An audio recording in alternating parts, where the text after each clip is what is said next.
लोकसभा चुनाव की मतगणना को लेकर देश और प्रदेश में तैयारियां पूरी हो गई हैं। इसी कड़ी में फरीदाबाद में भी मतगणना को लेकर तमाम तैयारियां पूरी हो गई हैं। फरीदाबाद में लोकसभा चुनाव की मतगणना को लेकर 7 केंद्र स्थापित किए गए हैं।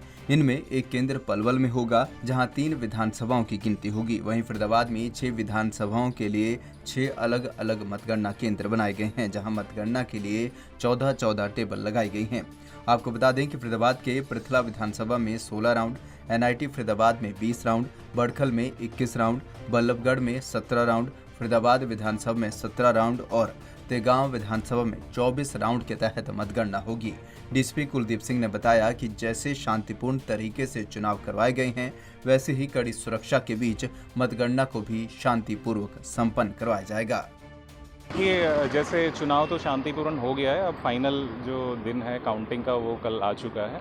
तो आमजन जो जैसे रेजिडेंशियल एरिया में ही हमारा स्ट्रॉन्ग रूम है, तो उनको भी दिक्कत ना हो और जो सिक्योरिटी व्यवस्था है उसमें भी कोई चूक ना हो पाए, तो इसके लिए मल्टी लेयर्ड ऑलरेडी सिक्योरिटी जो स्ट्रॉन्ग रूम की लगी हुई थी उसको हमने और बढ़ा दिया है कि बाहर में जो सराउंडिंग पेरीफेरी में रोड है तो वहाँ 200 मीटर का जैसे कि ईसीआई की तरफ से गाइडलाइंस है, तो उनको स्ट्रिक्टली फॉलो किया जाए कि उस पेरीफेरी में 200 मीटर का जो हमारे स्ट्रॉन्ग रूम से हटके जो एरिया बनता है वहाँ एक तरह से हम नो मैंस जोन उसको बनाएं, कोई गाड़ी की मूवमेंट ना होने दें और ओनली ऑथराइज्ड पर्सन जो हैं जो स्ट्रॉन्ग रूम में काउंटिंग की प्रोसेस से जुड़े हुए हैं, चाहे वो फिर काउंटिंग एजेंट हो या सरकारी मुलाजिम हो, तो उनको ही आने दिया जाए। तो इसके लिए अलग अलग लेवल पे हमारे नाके लग गए हैं और उन्हीं के लिए हम एक सॉर्ट ऑफ रिहर्सल आज कर रहे हैं। तो जो कर्मचारियों की ड्यूटी लगी है उसकी लिस्ट आपको हैंडओवर हो गई है? नहीं, अभी नहीं। आज रिहर्सल जैसे कि हम कर रहे हैं, तो उसमें कुछ कमियां खामियां जो भी हैं उनको दूर करके उसको फाइनली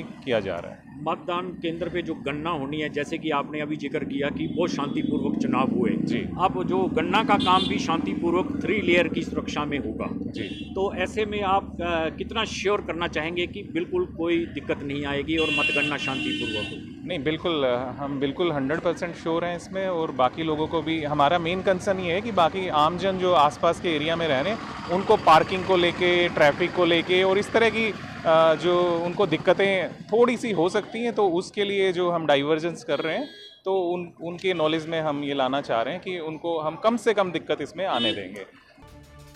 बता दें कि लोकसभा चुनाव 2024 की मतगणना के लिए काउंटडाउन शुरू हो गया है। कल सुबह 8 बजे से मतगणना शुरू होगी। ऐसे में मतगणना को लेकर जहां मतगणना केंद्रों पर तमाम तैयारियां पूरी कर ली गई हैं, तो वहीं सुरक्षा के भी कड़े प्रबंध किए गए हैं। पंजाब केसरी टीवी के लिए फरीदाबाद से सुधीर शर्मा की रिपोर्ट।